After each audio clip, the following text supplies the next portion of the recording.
Now we are live.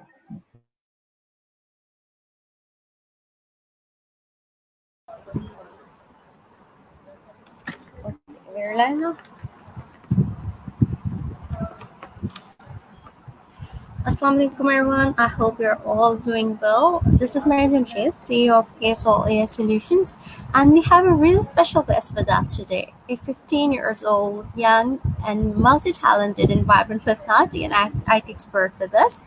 He's truly an inspiration for youth because he has achieved so much in this little age, and that is Mr. Nasir Hussain. He's advocate at Fedora, software engineer, Python expert, Golang expert, and much more. So let's have a little chit chat with Mr. Nasir, and then he's gonna explain the topic to you. And let's see. So, how are you, Nasir? I'm doing good. It's pretty good to be here. Thank you, Miriam, for inviting me here.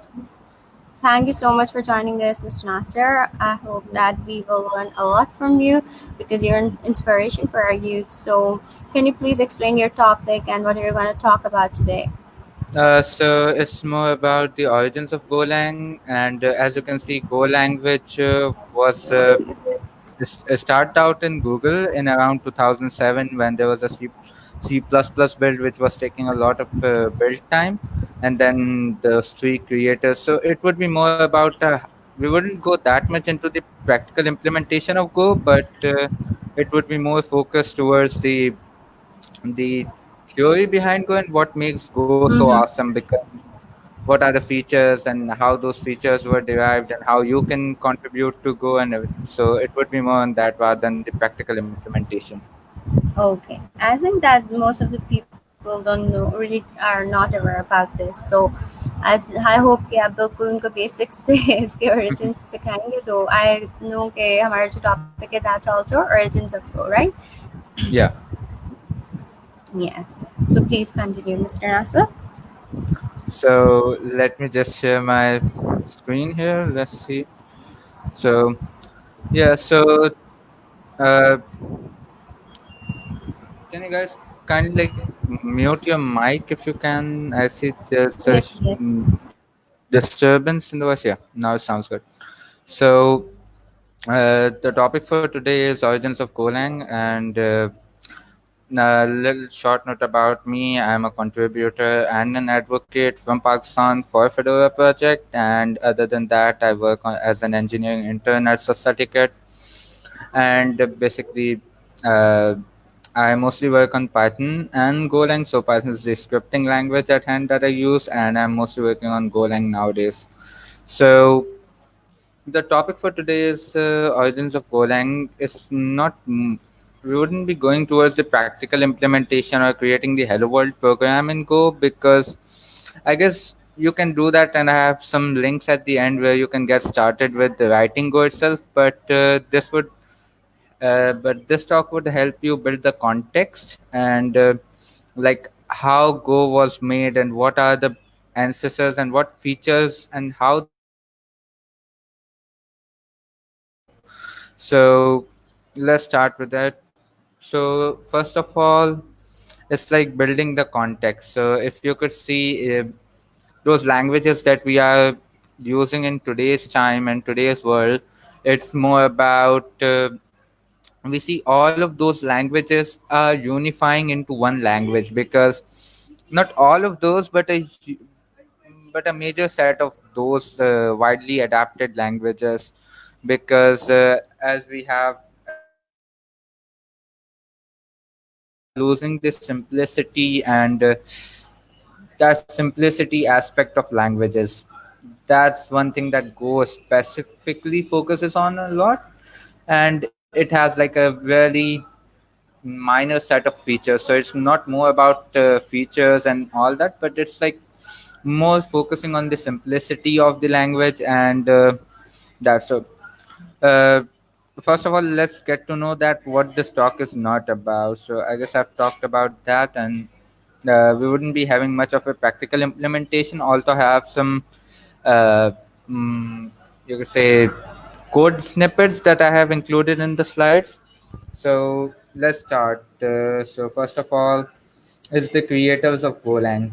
So these are the people who I don't think needs to be introduced, and even the one software or one program they wrote, I could give a whole talk on that as well.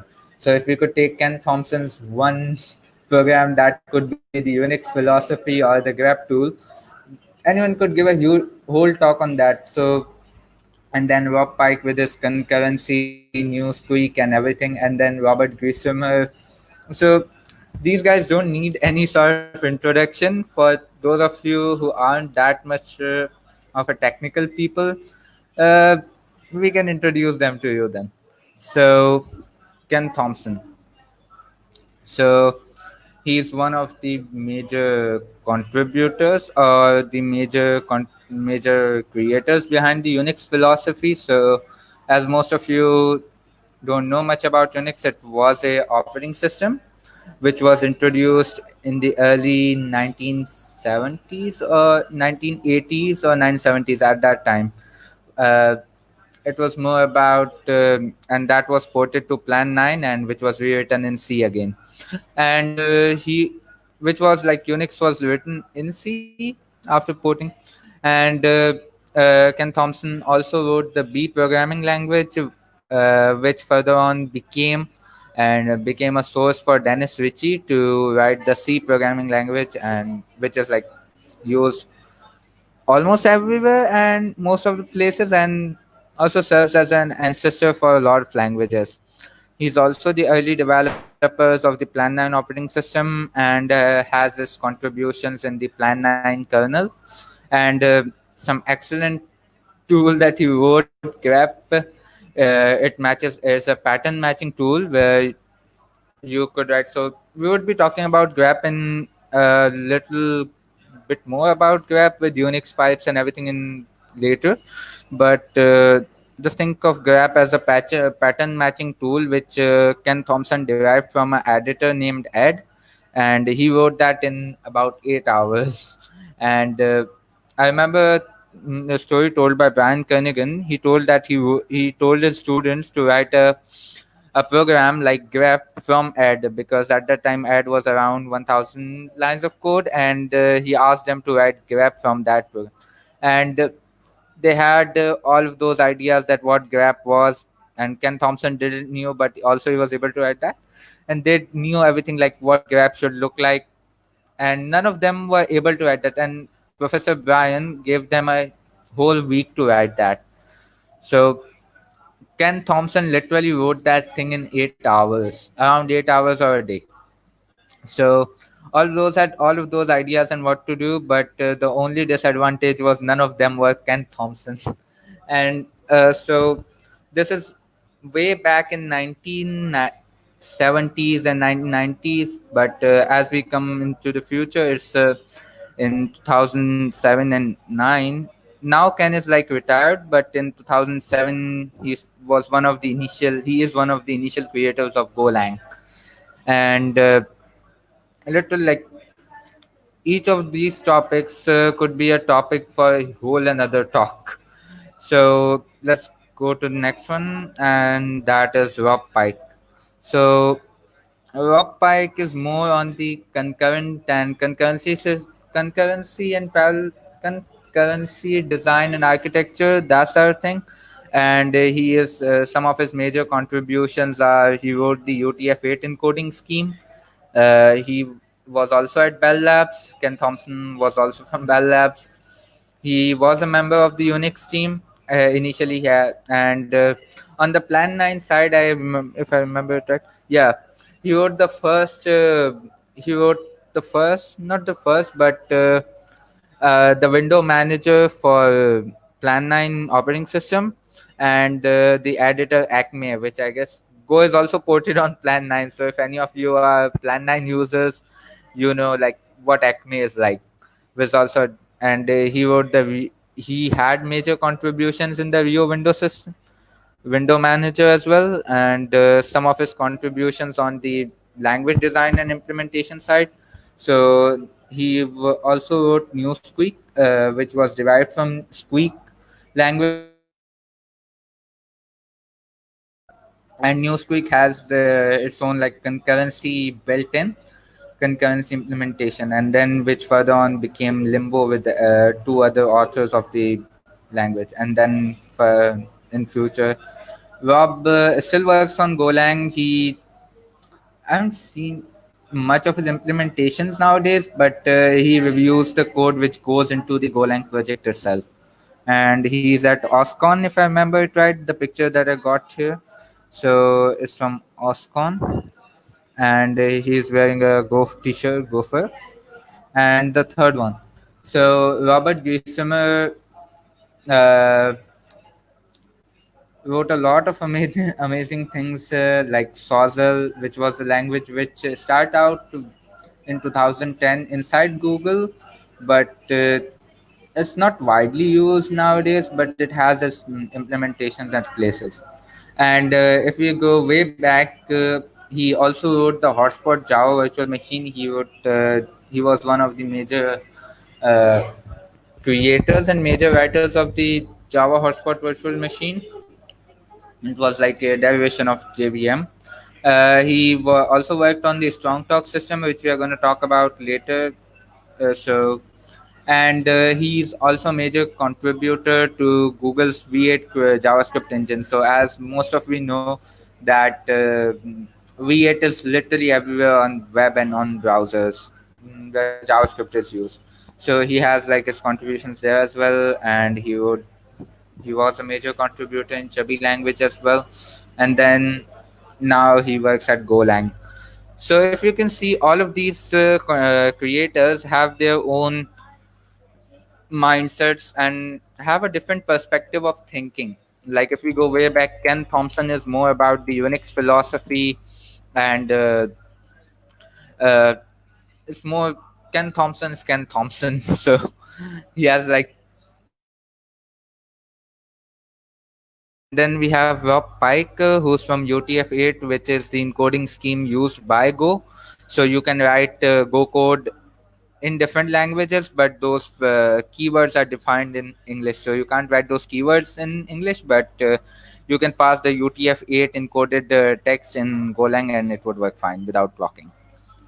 So he's from the concurrency side, and we have Robert Giesemer, who is mostly on the object-oriented side of the paradigm. So these three people have their very different perspectives and ways of thinking, and they all work together on a project called Go. So these contributions are huge. Like if we go way back in time, these were essential to how we developed and how we worked and interacted with computers at first, and then what happens in the future, like in today's in the past, like it's also past in around 2007 and 9. So they all thought a way to derive Go and fix the mistakes that they made in the past. So all of those good features, taking all of those good points and making them in the Golang. So these are the initial creators of Golang, who who started out the Go project and then later open sourced it. So it was initially written to write software at Google. That's what they do. But now it's used almost everywhere, and like containers and all of those new things that you could see are mostly on Go. So to understand how Go gets its features and where does those tokens and uh, are built, we would have to time travel a little bit in the past.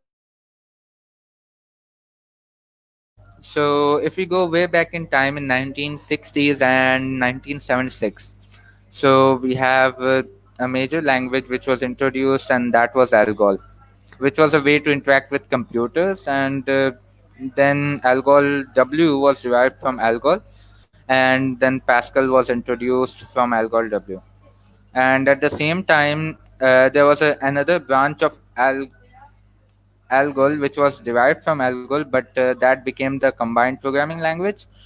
And then it was derived to basic combined programming language, and then Ken Thompson wrote the B programming language, and then Dennis Ritchie wrote the C programming language. So as you can see, these are the two branches that Algol was forked into. these were not algol, but has its features and the way of implementation was derived from the past ones. And then Pascal went on. Then that branch was those both branches I kept evolving at the same time. So Pascal eventually became modular, but modular was derived from Pascal, and then we have Oberon in today's world, which is also used in quite some places and which was made from modular. And at the same time, we have these languages which most of you people would have known. That's Java, C++, and C Sharp, which was derived from the C language. So at the same time, all of this was happening. In 1960 or so, Unix pipes were introduced by Doug McClure. So what was happening at that time was that Ken Thompson and Dennis Ritchie were designing the operating system and the shell at that time, and so this is a part of the paper by which Doug McClure wrote, which he talks about the idea of pipes. How can you get the output of the first program and pass it as an input of the next? So you can find it on Linux and everywhere. So it's just the pipe keyword, not pipe keyword, but operator which we use. So it was pretty much the idea that you can like pass the output of the first program as an input of the next. So I guess it was pretty revolutionary at that time because we didn't have had a way to communicate different programs. So it was pretty revolutionary at that time. And then Ken Thompson uh, implemented the pipes in Unix, and he didn't implemented the one which was written in the paper, but he quite improved it and then implemented in the Unix systems. So pipes were a major revolution for a lot of the in systems, and things were happening at that time in around 1960s. So two different programs can communicate in the same operating system, and like on the shell level, and everyone could start. So, after Unix pipes in 1978, Tony Ho wrote a paper called CSP, which is Communicating Sequential Processes. So, it's an excellent paper. You need to read that because every time you would read that, you would learn something new, and you can't grasp that at the very first time. So, a very short intro to that because we can't cover the whole paper in the one talk, and it would take there are literally books written on that. So a short intro would be, so let's break that paper into small chunks and uh, get started with that. So he said like, what are processes? So processes could be anything that is executing. So it's an Unix, and it's an unit of execution, and that needs to be sequence. So what does it mean to be sequential? So every process runs as a single threaded program on threads, and then there's another aspect to it which is communicating. So how does those processes communicate together? So if one finishes, how to start the other one, and how do they coordinate with each other without sharing memory? Because before that, what was happening was that if we needed the processes to communicate, there was a shared memory which both of those processes were using, and n- you couldn't use much of the threads at that time because everything was single threaded and no mutexes. So it was pretty much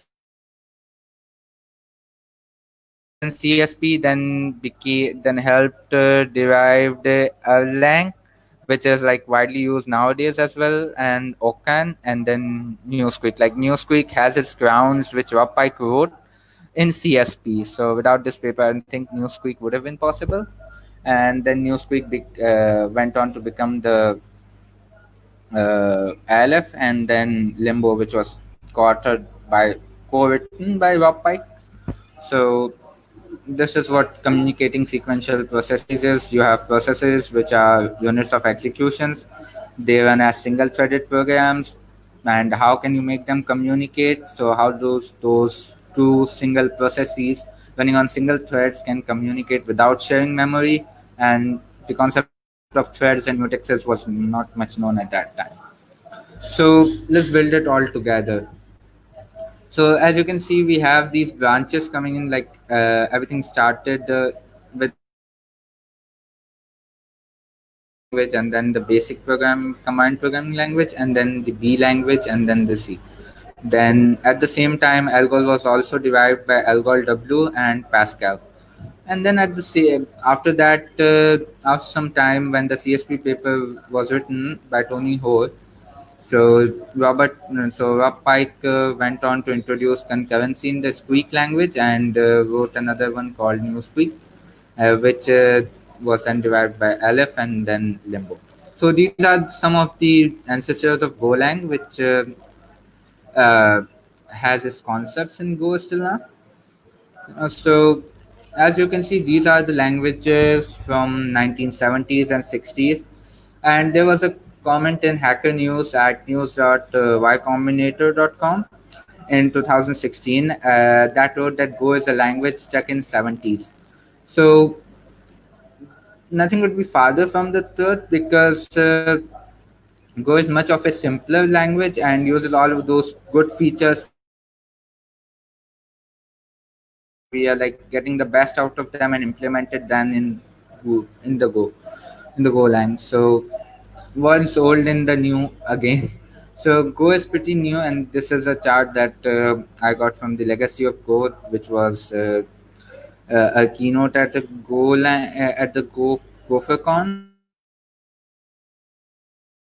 And now you have this proliferation of languages, which is the Tower of Babel, because before 1970s or 60s, we could see that all of those processors and all of those things that were coming in, everything had its own instruction set, and things were building upon one another, and everything had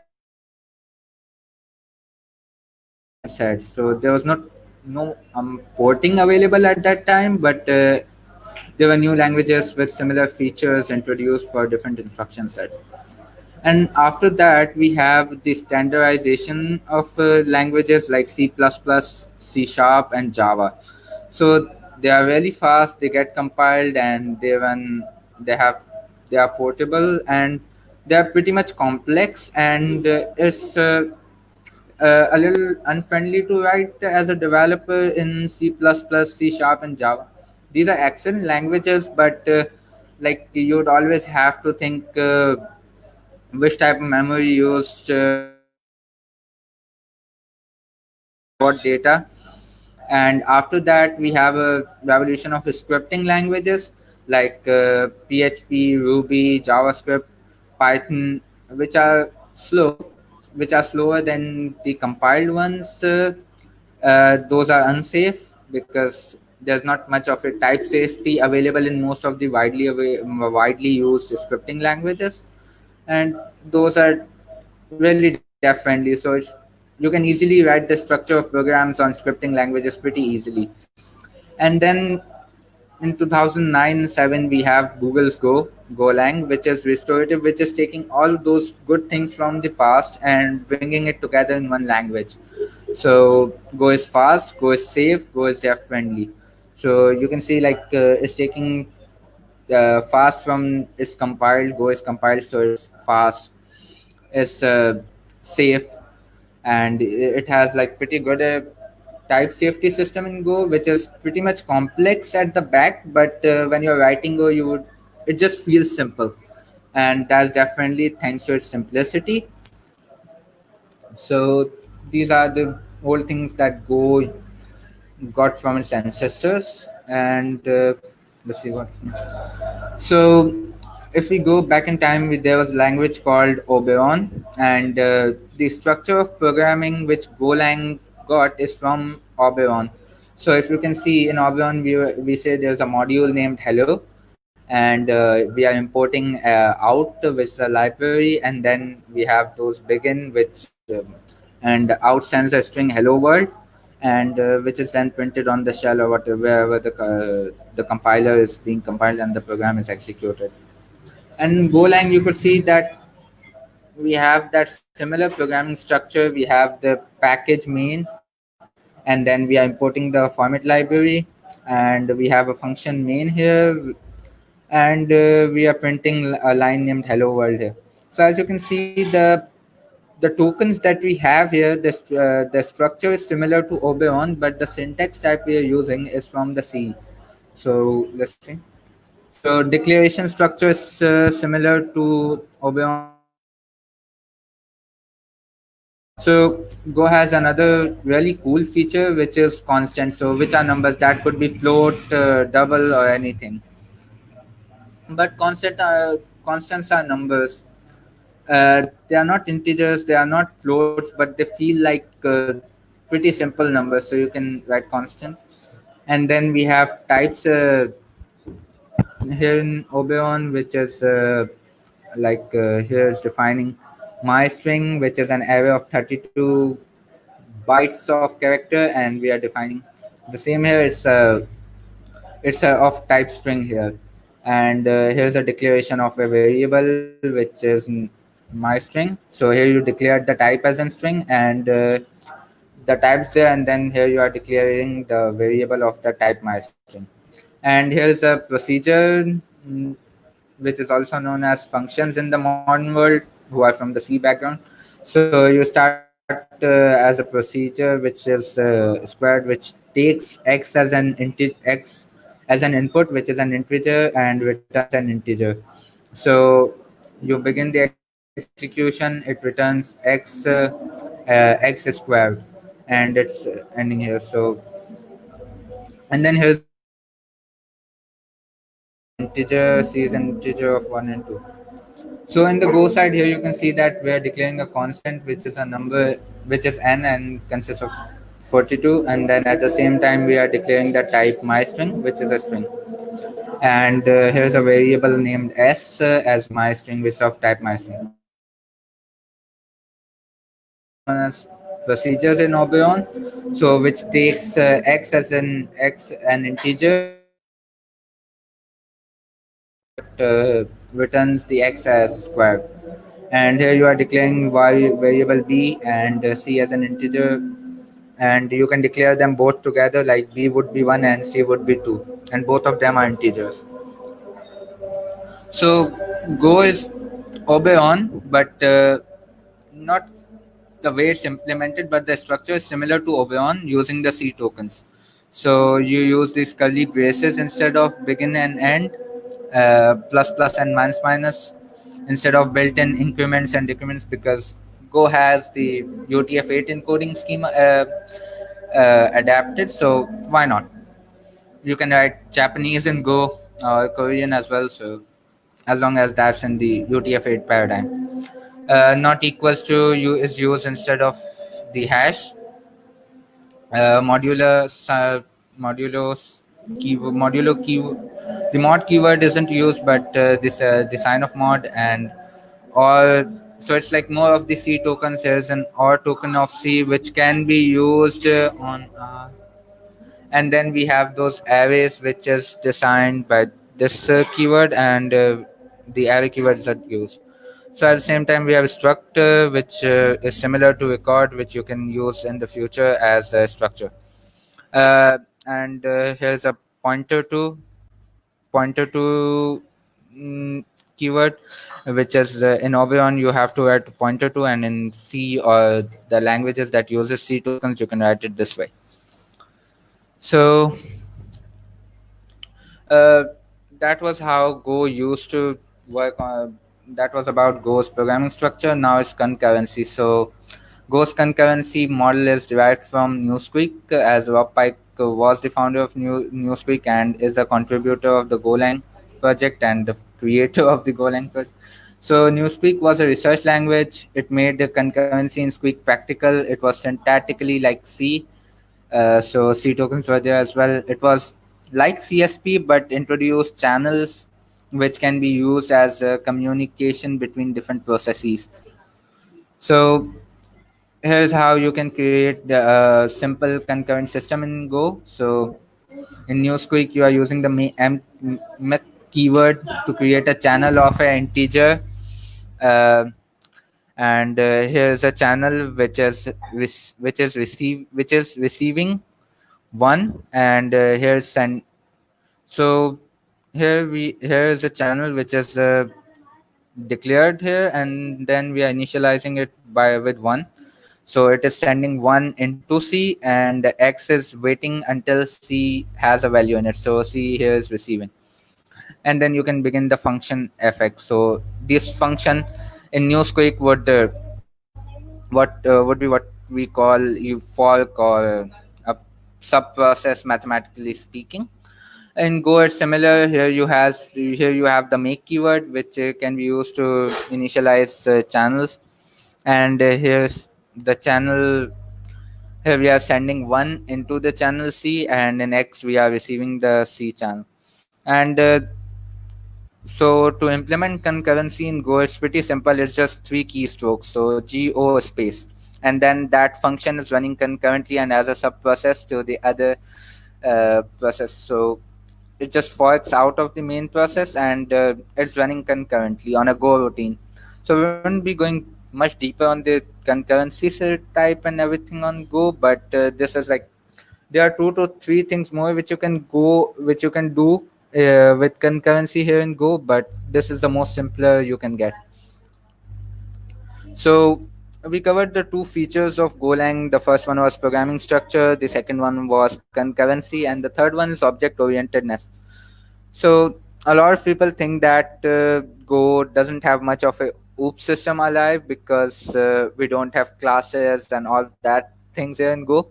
But object orientedness existed long before C++ and Java. So it doesn't mean that the object oriented model, which was written in C++ and Java, needs to be same in Golang. So what is object orientedness essentially? So we have these data objects which are attached to procedures, and those procedures can be reused in later in code.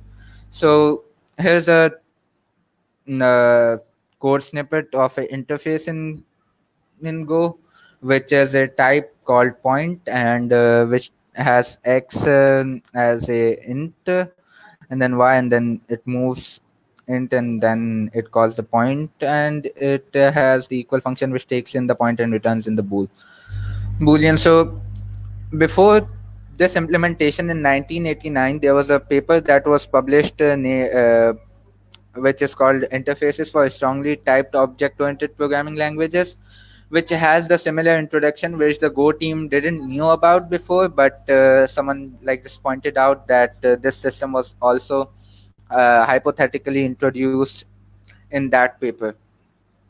So this is all you need to know about the object-orientedness of Go. So there are methods which provide a message sending mechanism, so you can have those channels like implemented object orientedly. So methods provide a way for you to message sending mechanism, and that could be on any type. And one of the most important features of Go is interfaces, which provides you the reusability through dynamic dispatch polymorphism. So it has like the polymorphism here, which can be used as implemented as interfaces. So this is all you need to know about the Go's object-oriented model. And so here's the fun part: like how did Go started? So in 2017, Rob Pike, Robert Griesemer, and Ken Thompson were writing a C++ code, and that was building. So it took 45 minutes to build that C++ program, and Rob Pike said that did the committee really believe that was wrong with C++ was that it didn't have enough features. So C++ is like feature rich. It has a lot of features and a lot of libraries available and a lot of history behind it. But he pointed out something really great, and that was that it would be a greater achievement to simplify the language rather than add to it, because as you add those features the language become very complex, and that's what's happening in the current world as well. So you can see all of those languages implementing those features and not focusing much on simplification, but adding more features than our language needs to have that. But Go is different here. So, which led to a question that what should a modern practical programming language should look like? Then Rob Pike's is also a quote from Rob Pike, which Rob Pike said that they started to build from scratch, borrowing some things from C. As you can see, the tokens that we have in Go are similar to C, and the only minor things were operators, brace brackets, and a few common keywords. So those tokens im- were borrowed from C, but the way they were implemented were pretty different and had all of those languages they knew, and those ideas were then borrowed into the combined language called Go. So Go has a history, deep history behind it now, and it's around 11 years now that Go is open sourced. So this is the list of ancestors and influences which Go had got. So Aleph, Algol, APL. APL is an interesting one here because application programming language was it is pretty easy to write. You can write APL easily, but for someone to read APL, it's like impossible. So if someone is watching who's an expert APL programmer, the game of life, if you write that in APL, it would be a one-line code, but reading it would be huge. So we have that this BCPL, basic command language. Then we have B, C, and then C++, CLU, CSP, community sequential processes, Java, Limbo, Modular, Newsquik, Oberon, Occam. Occam has its features in Go as well, and Python, Pascal, Simula, Smalltalk. So these are the ancestors and influences that Go has on itself. And here are some key facts about Golang. So it is about evolution, not revolution. So most ideas which we have in Go are from the previous ideas, and new languages should consolidate rather than invent features, because like unifying those really important and working features into a single one. And then no is temporary, yes is forever. So in Go we have a consensus driven design. So if you would like to propose something in Go, so you wouldn't get yes very easily, and most of the times you get disapproved, and that's a no. So because once you say no, after that we can say yes, but once it's a yes, then it is a yes. And then here's a quote from Einstein that everything should be made as simpler as possible, but not simpler. So like reaching at the most simpler baseline as we can, but not more simpler than that. And then Tony Hoare once said that there are two ways of constructing a software design. Like one way is to make it so simple that there are obviously no deficiencies, and the other way is to make it so complicated that there are no obvious deficiencies. So in the first one, it's obviously no deficiencies, and you make the software design very simple. So it's easy to maintain, easy to write, easy to implement, easy to use as dependencies later on. So Go took the first part, and as we see, most of the languages are following the second one. And then we have a rapid iteration here in Golang where we expect and we enable massive changes in every feature. So the Go process development process is like you. There are three ways you can uh, write a proposal or get your features into Go. You start using Go, you identify a problem, and then you write about it. And then someone could come in and help you with the proposal. Or you have an idea, you write the proposal, you incorporate feedback from others, and you read the proposals, read comments, uh, and as you can see, like whenever there's some proposal which first gets experimented in the Go development branch, and then we see it experimented again, and then we write about it again, and then we get it shipped. So I see The language, the slides are getting a little out of my screen. Hmm. So, some myth busting here. So, as you can see that you write the proposals, it's pretty hard to get that proposal implemented. But there's a myth going on that used to be in the Go community, and that was that there is a small group of deciders at Google who gets who gets the yes and no feature, the authority to give it a yes or no. That is not true, because consensus that happens in the design and architecture happens among the commenters, because you can go into that mailing list. If there's something you would like to add, you can add it there, and as long as it makes sense, and then it would be taken into consideration. So it's just not about the deciders at Google, but all of those commenters or contributors at Go can participate in the consensus. So proposal facts. So if you would like to get started with writing a proposal for Go, so most proposals are very small. They don't need to be huge pages long like we used to have in the Internet Archives, or you could see that. So nearly all the proposals discussions reach a consensus among participants, because all of the commenters need to agree. Most of the commenters need to agree on that proposal for it to get implemented, because I've said before, no is temporary, yes is forever.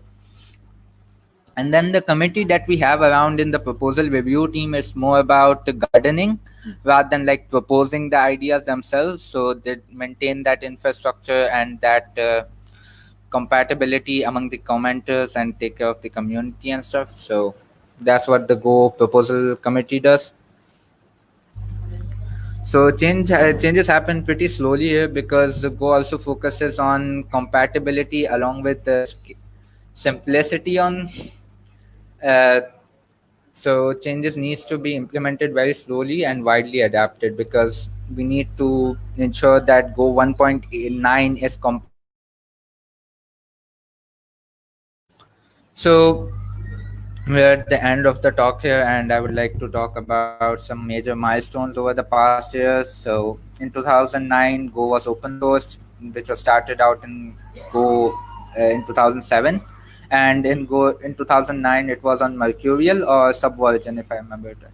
And then Gopher was born. Then the wife of Rob Pike, Renee French, who designed the Gopher, and then that moved out from the experiment to Google. And then in 2010 it won the Toynbee Language of the Year award, the Bosse award, and Append was introduced in 2013, which is a huge and the easiest way to get introduced to Go. I will link that in the end. And in 2017, GCC Go was merged into the GNU Compiler collection. So we have this GNU Compiler collection where the GCC Go was written by Ian Lance Taylor, which is who is now working in the Go team as well. GoFix was introduced. YouTube adopted Go in production without at that time Go wasn't actually released. In 2012 Go 1.0 was released. Compatibility was promised that Go would always be compatible with its previous version, and first product Go production service was introduced at Google. In 2017, that's where we see a lot of products being built on Go. So Packer, Docker, Hugo, and now it's like most of the CIRO applications and containers are mostly written in Go. So in Go, we have 6 month release cycles, which was introduced at that time, and the first Go conference was held in Tokyo, Japan. In 2014, we have got Kubernetes, which is written in Go, and I guess it's used in production. And the source was migrated from Mercurial to Git, so it was Mercurial. First US and European conferences were held. 500 contributors were there at that time, and then in 2015, the Go compiler was rewritten in Go itself. Garbage collector was re-engineered for concurrency and the simplicity. And 2005, we have Women Who Go, and Go Bridge was born. and the first Indian and Chinese conferences were held. So in 2016, we have HTTP2 and Context were introduced, and the first Latin America and Middle East conferences were held, and it was rated as the top five most loved languages in a survey, and the first Go user survey was implemented and was done, and then there were 1,000 contributors. Uh, so as you can see, the amount of contributors is like rapidly growing now. It's around thousands, tens of thousands. In 2017, the Garden Variety introduced less than a millisecond pauses now. Type aliases were introduced. It was the first language that developers want to use. First time it was like it's the first preference for a lot of developers nowadays. 13 conferences were held. First contributor summit was held inside was organized in Google, I guess. Yeah. So in 2018, we have Go modules introduced to make those Go packages and Go modular, and more contributing 19 Go conferences were happening. Oops, is a typo mistake here. And then Go was the fourth language by peer reviews on GitHub. And then it was the first language devs developers intended to learn. So at first it was like Go, those developers want to work on, and those were like the at the senior and most senior level. It Go stands out because of its simplicity.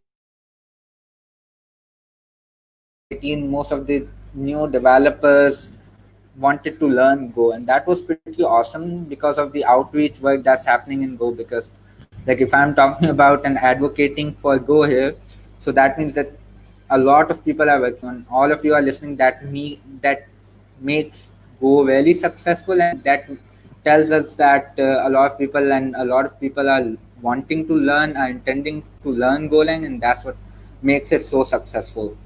In 2019, a huge Go developer network was built, 28 Go conferences, GopherCons, major performance gains and memory reduction here, Go module mirror, and Checksum DB was launched. So you have all of those module mirrors, and then the Checksum or database. Then 2000 contributors here, Go turns 10. So in 2009, it was open source, and that's where Go started. In 2019, Go was 10 and and the Go user survey was initially planned in 2020. So what's new in Go now?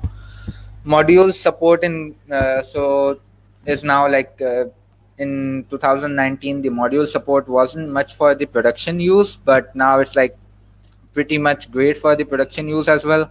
Generics are introduced in Golang. It is not yet implemented in the Go 2.0 design proposal, but someone implemented it. I don't remember the name. He's a major Go contributor, and that's in Golang 2 Playground. So if you someone would like to test generics out of Golang, so they can do that. And then we have improved toolings here. Gopals was introduced for ease of tooling and ease of writing Golang. So if anyone here is a Vim user, they would know how Gopals works. And then one of the things that's introduced in 2020 is it permits embedding interfaces with overlapping method sets. So you have these method sets which are overlapping, and then you can embed those interfaces, and now Go gives you the permission to do that. So now Go legacy is not leaving something for people, it's leaving something in people. So Go is like Go brings all of those innovative ideas like Go routines, channels, simple interfaces to a mainstream audience, because most of the developers or any developer could write code in Go pretty easily, because there are only 30 to 36 keywords which you need to know in order to write Go. And these ideas are uh, now being implemented in other languages as well as features, and we are pretty excited for that trend to continue. And at the same time, Go is like empowering a lot of developers to be able to write production ready server software, because before Go, we if someone was writing a server software now known as cloud, so they needed some expertise in C and C++, without the complex and the complexity of modern Java, which needs to be dealt with, and the performance cost. So Go empowers new developers to write production server software without the added expertise required uh, by C and C++, without the complexity of modern Java, without the performance cost of interpreted languages. So it is similar to what I said in the first place, that you don't. It's Go is pretty simple.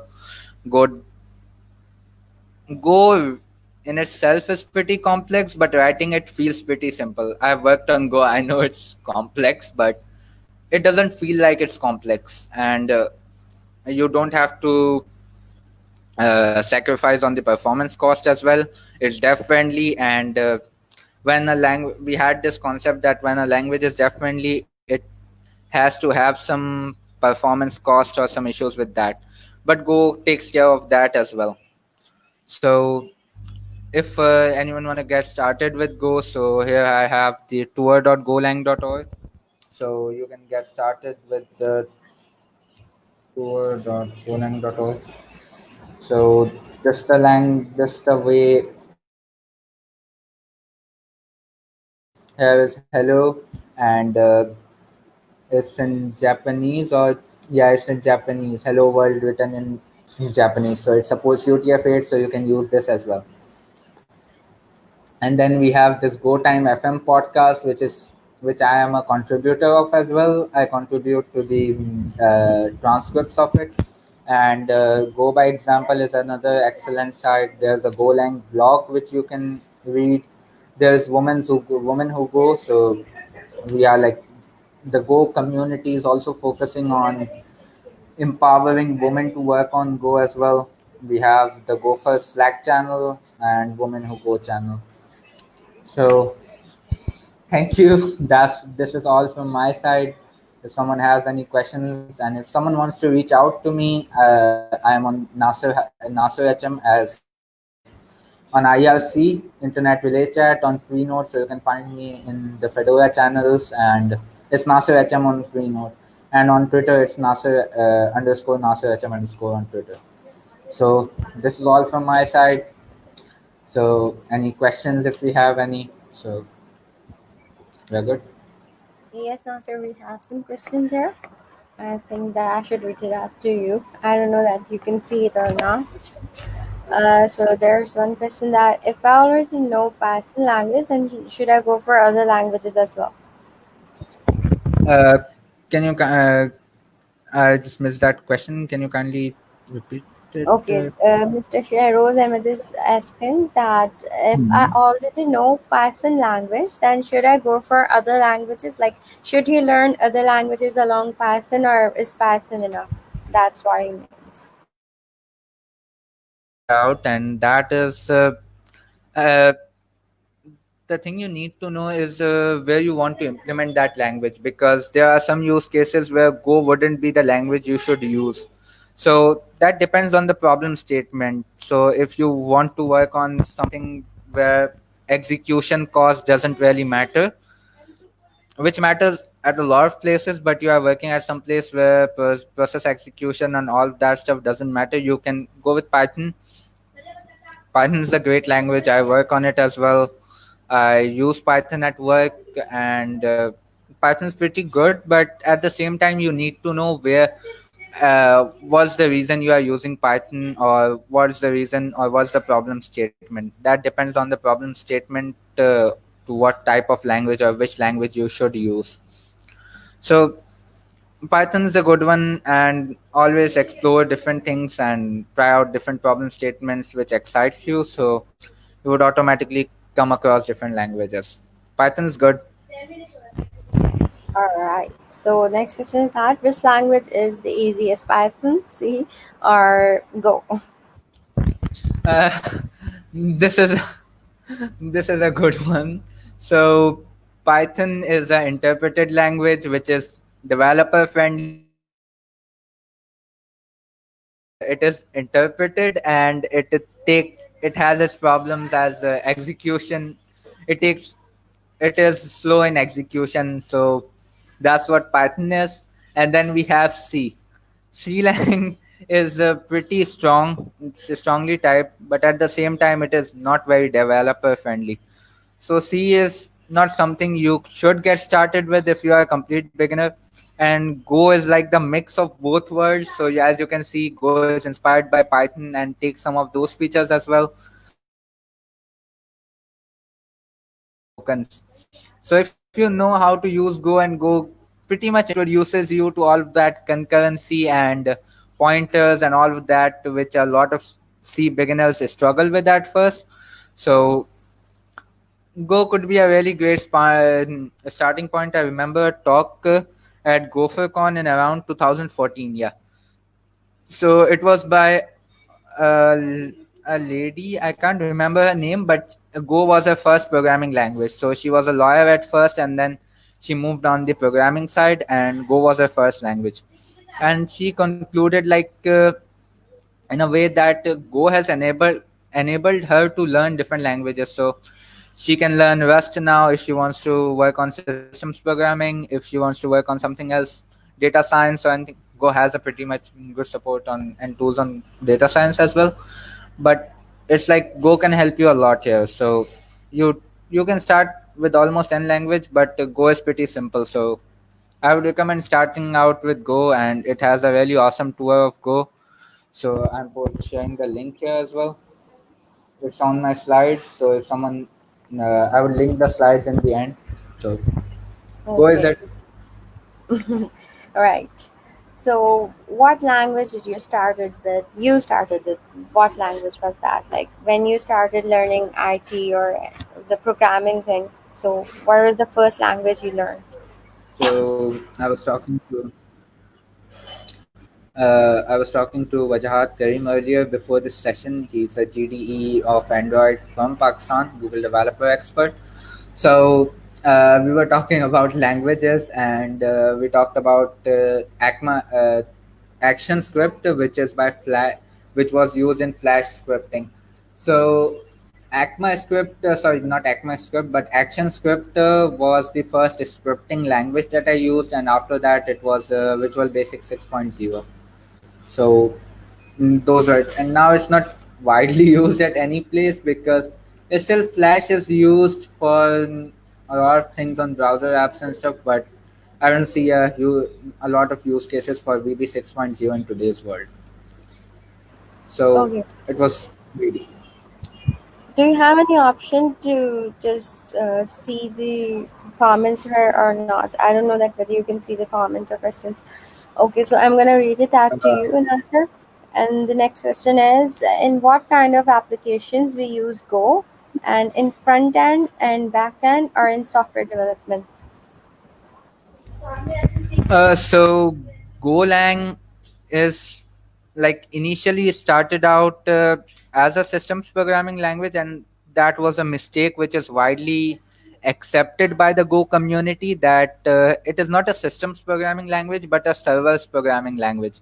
You can do all of that lower level stuff in Go as well, which you can do in C and C++, but at the same time Go provides a higher abstraction for servers and cloud. So if you are working on infrastructure, like things like Docker containers and all the most of the CRIO apps and the other CRIO apps with containers are written in Go. So as long as it's on the infrastructure side, and it pretty much depends. It's mostly on the backend side to be pretty abstract, but it depends on your use case and the problem statement. So if it's containers and things like that, or OpenShift, yeah, OpenShift's on Go as well. So all this you can see is Go needs the servers and cloud programming side. So this is the niche where Go stands out, because we have all of these multi-processors, multi-cores, and these huge amounts of memories available. And if you write a simple HTTP server, it can run like 15 lines of code, and that server won't block, and you can run that concurrently. And as long as you have those resources, as long as you have millions and zillions of cores and processors, it wouldn't block. That's what the amazing feature of Golang is. So as long as on the servers and cloud sides, it's really standing out. Okay, that sounds great. Okay, so next question is, can we learn multiple languages in a single time, like So at uh, the same time? uh, there was a lag in your voice, so Okay, so next question is that can we learn multiple languages in a single time? Like, I think the person means that at the same time, can we learn multiple languages? yeah, you can, but you shouldn't. I did that once and it just turns your days into disaster. So you have this because just writing hello world in a language is not what learning a language means. So those basic operations, but understanding and getting the mindset of how that language interacts with the system is pretty much important. So rather than like jumping from language to languages, or like, because you can get started with both of them, and when you feel that this is the one you would like to continue with, and then you can leave the second one out, because keeping them together and building that both mindset. Learning new languages is fun, and it gives you a way to question your mindset of a particular language or the particular paradigm, programming paradigm you have. But learning two languages at the same time is pretty hard thing to do, which you shouldn't do at first, but you can, and as long as it helps you, you could. But at some time you would have to leave one out. So as long as you're good with that, you can learn two at the same time as well, which is not recommended. But like focusing on one and generating that mindset first would be pretty much helpful for all of us. So start out with one, spend some time on it, build some minor mini projects on that, and then get on to the second one. So that's it. Okay, thank you. So, do you have any other question? I don't think so. Then we should end the session. Thank you so much, Mr. Nasir, for joining us. It was a wonderful session and it was very informative and very beneficial for our youth. Thank you so much for joining us and joining ASOL as a guest. Wish you more success and more achievements ahead in the future. And you're also a little champion, as I call you. Seriously, you are an inspiration for the youth, and it was really great having you with us in ASOL. Thank you so much for your time. Thank you for inviting Miriam and the whole ISOL team for reaching out and helping me conduct this awesome session on origins of Golang. And I would link this. I would share these slides with you, and then Yes, you can please. share it on the page. Okay, sure. That would be great. And inshallah, we're gonna invite you again in the next sessions, upcoming sessions, maybe soon or later. I don't know, but inshallah, we're gonna have you again with us because some people are asking some questions, but time is up. It's almost 10 p.m. No, it's 9:32. So yeah, time is up still. Thank you Yeah, so much, Mr. Nasir. Thank you so much for welcome. joining us. Allah Hafiz. Take care. Yes. Have a good day, everyone. Have a good night. Yeah, you too. Have a good night. Allah Whichever Hafiz. time zone you are in, have a good day slash Yeah, night. Bye bye. yeah. Time's changed now. Good evening. Okay, bye bye.